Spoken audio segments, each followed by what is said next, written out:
Chantel and Brazil are nominated for eviction, but what will this weekend's Golden Power Veto competition entail? Find out now on Big Brother Cheesecake 5 All Stars.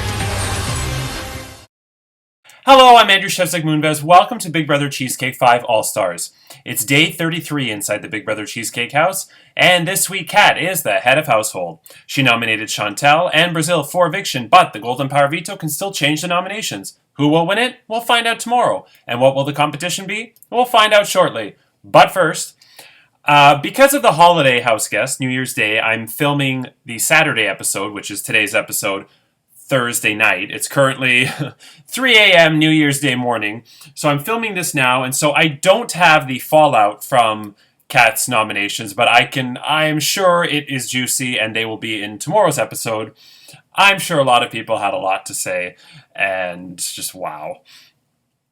So what I will do today, though, before I get to the rules to the competition, is I will discuss reality realness. So Lindsay and Nick had their fourth episode of this season.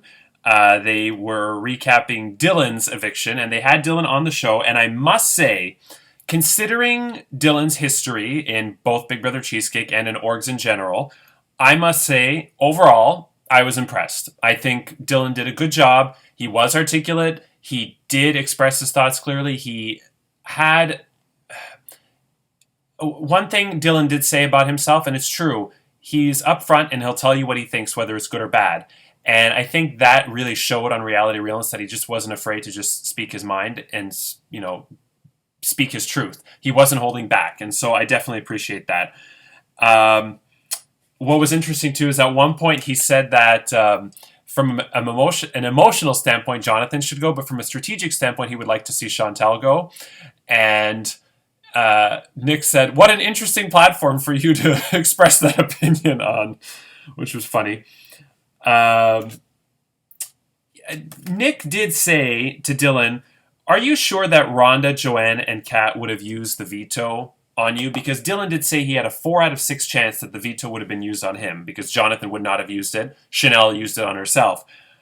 I don't know if Rhonda, Joanne, and or Kat would have used it on him. I'm sure all three of them wanted to, but I don't know if it was the best move for them, and I don't know if when push came to shove, if any of them won the veto, as Joanne was very close. I don't know if the veto would have been used. Never say never. Maybe we'll find out after the season, but for now, we'll never know. But yeah, I'm not totally sure on that one. Dylan also said it's hard not to be defensive when nominated. This is true. When I played Padlock, I got nominated both of the first 2 weeks, and then I was evicted week 2. And it's very, very hard to go to the head of household after they nominate you and play nice. It's just not me. And I get it, and I try. But it also depends on the situation. If you know the head of household is coming for you, that's one thing. But when it's a complete shock and you're blindsided and you have no idea it's coming and the head of household even says they want to work with you, as what happened to me in Padlock, then it's a shock. Then you're like, what the hell? You said you wanted to work with me and now you nominated me? Like, what? So without any warning? So, yeah, I get that. And I'm guilty of being defensive too. Mind you, I'm a Virgo, so we all do it. But yeah, overall, I thought Dylan did a good job, and while not everything he said was accurate, and for instance, when he was describing the Jonathan story, which I'm going to set the record straight now, I do believe Jonathan's story about his sister, but Dylan did say that Jonathan said his sister had COVID. I think that was just broken telephone. That's not what the story was. Dylan just didn't understand it. He still doesn't believe it. I do believe it. Yeah, so, but overall, like I said, I was impressed with Dylan, and he's still in Redempel Temple, and he only has to win 2 more duels now to come back into the game.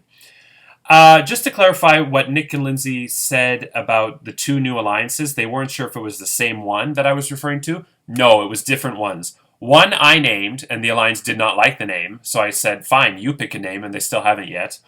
And the other one has the best name ever, as Ashley agrees with me yesterday. I just love the name of the other alliance. And finally, if I watch live again, I'm going to do one of those things where you type in YouTube and it shows up on the screen, which is really cool. Isaiah will be invited to Season 6. I have a feeling Season 6 is going to be like wild as well, because so many people have already asked about it. And in addition, Phil from Phil's Facebook Survivor made a little comment, and so I wanted to say, hi, Phil. Thank you for watching. In terms of me not finding out about alliances, I really could, in like starting next season, say if you are in an alliance of 3 or more people, because 2 people is just a one-on-one conversation, that I must be included in the alliance. The drawback is I might spill something by accident or say something that I shouldn't, but I am considering it for season 6 that any alliances that are 3 or more people have to include me. Nick did say that there were 50 5-0 alliances overall. If you don't, I'm wondering, Nick, if that number, assuming that number includes, if that number includes pairs, like ride or dies, then absolutely I think there were 50. I don't know if there were 50 alliances in season 4 that were 3 or more people, but enlighten me if that was just a number you threw out of the top of your head, or if you genuinely think there were 50.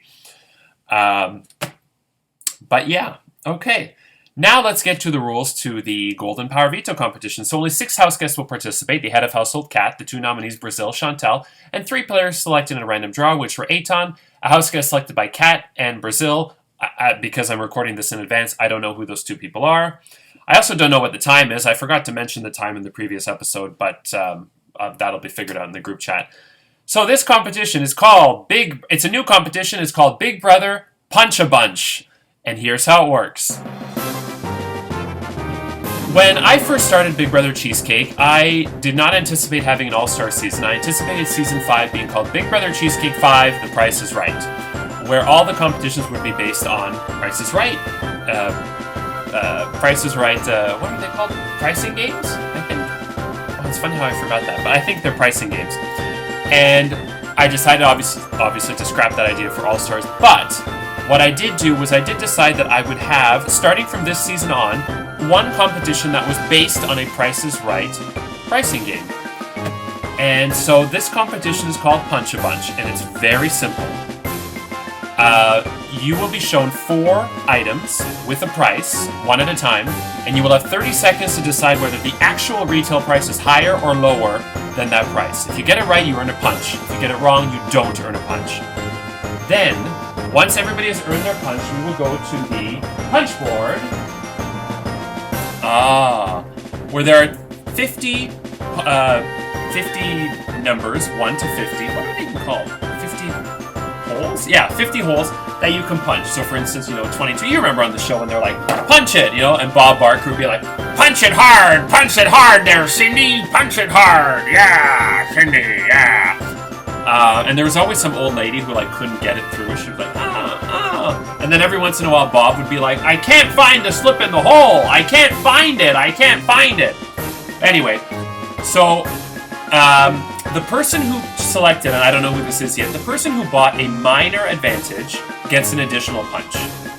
The person who bought the major advantage gets to decide the order that the house guests will be revealing their numbers. Not just the order that the house guests go in, but each individual punch. They will get to decide the order from beginning to end.